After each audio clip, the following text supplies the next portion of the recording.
आप लोगों को भी समझ में नहीं आ रहा कि ये एनएससी क्या है, ये बीएससी क्या है, ये शेयर मार्केट में एनएससी कैसे काम करता है, ये बीएससी कैसे काम करता है, ये एनएससी और बीएससी होता क्या है भाई, इसमें हम कैसे शेयर को खरीदे और कैसे बेचे, ये चीज अगर आपको भी समझ में नहीं आ रही है तो आगे तक देखते जाइए, मैं आपको पूरी तरीके से समझाता हूँ ये एनएससी और बीएससी क्या है। तो आओ हम समझते हैं आज की एनएससी और बीएससी क्या है। ठीक है, तो भारत के दो बड़े शेयर मार्केट एक्सचेंज है, एक का नाम है एनएससी नेशनल स्टॉक एक्सचेंज, एक का नाम है बीएससी बॉम्बे स्टॉक एक्सचेंज। ठीक है, ये वो जगह है जहां पर कंपनी शेयर्स खरीदती और बेचती है। ये दोनों वो जगह है एनएससी और बीएससी जहां पर हम कंपनी के शेयर्स को खरीद सकते हैं, बेच सकते हैं। जैसे कंपनी कौन सी हो गई, जैसे हम जो दिन भर मार्केट में देखते हैं, जैसे एचडीएफसी बैंक हो गया, यूको बैंक हो गया, पंजाब नेशनल बैंक हो गया, आईटी सेक्टर हो गया, फार्मा हो गया, एफएमसीजी हो गया, मेटल हो गया, ये सारी बैंक हम दिन भर देखते हैं। इसी कंपनी या ये सारी शेयर्स को हम दिन भर देखते हैं मार्केट में, इसी सारी कंपनियों में जो है शेयर की खरीदी और बिक्री होती रहती है। अब हम आगे समझते हैं। बीएससी की शुरुआत 1875 में हुई थी, ये एशिया का सबसे पुराना एक्सचेंज है।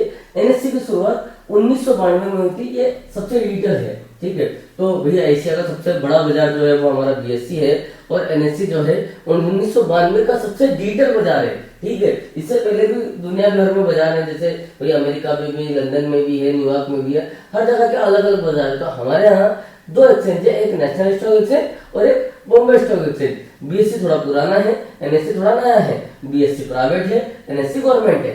बीएससी कागजों के टाइम पे वर्क करते आ रहा है और एनएससी जो है जब कंप्यूटराइज दुनिया पूरी हो चुकी थी तब से वर्क करते आ रहा है। आगे समझते हैं एनएससी और बीएससी में अंतर, है ना। Full national stock exchange, Bombay stock exchange, है ना। इंडेक्स, इसके दो इंडेक्स है भैया। जो एनएससी का इंडेक्स है वो निफ्टी 50 है, जो बॉम्बे स्टॉक एक्सचेंज का इंडेक्स है वो सेंसेक्स है। निफ्टी 50 में टोटल 50 कंपनियां हैं, ये 50 कंपनियों से ऊपर या नीचे चलता है, और जो सेंसेक्स है ये 30 कंपनियों से ऊपर या नीचे चलता है। ठीक है, इसके अलावा अगर हम बात करें, वही 1992 में जो है हमारा एनएससी रजिस्टर्ड हुआ था, 1875 में हमारा बीएससी रजिस्टर्ड हुआ था। ठीक है, दोनों में तेजी मंदी होती रहती है। अगर एनएससी बुलिश है तो बीएससी भी बुलिश रहेगा, अगर बीएससी बेरिश है तो एनएससी भी बेरिश रहेगा। अगर एनएससी ऊपर जा रहा है तो बीएससी भी ऊपर जाएगा, और अगर बीएससी नीचे जा रहा है तो एनएससी भी नीचे जाएगा। दोनों में कोई डिफरेंस नहीं है, बस अलग अलग जो है एक्सचेंज है। आगे समझते हैं। ट्रेडर और इन्वेस्टर दोनों आते हैं। मान लीजिए रिलायंस का शेयर खरीदना चाहते हैं, आप एनएससी और बीएससी दोनों पे जाके खरीद सकते हो। भैया आपको रिलायंस का शेयर खरीदना है, देखो दोनों में भी कोई डिफरेंस नहीं है। आप चाहो तो रिलायंस का शेयर एनएससी से भी खरीद सकते हैं, बीएससी से भी खरीद सकते हैं, बस थोड़ा सा 5-10 पैसे का डिफरेंस होगा। एनएससी को हो सकता है कम हो, बीएससी को हो सकता है ज्यादा हो, एनएससी से या 5 से 10 पैसे का डिफरेंस होगा। ठीक है, या हो सकता है कि यहाँ पर एनएससी पर जो है रिलायंस का शेयर 1900 का हो, और यह बीएससी को हो सकता है रिलायंस का शेयर 1901 रुपए का हो।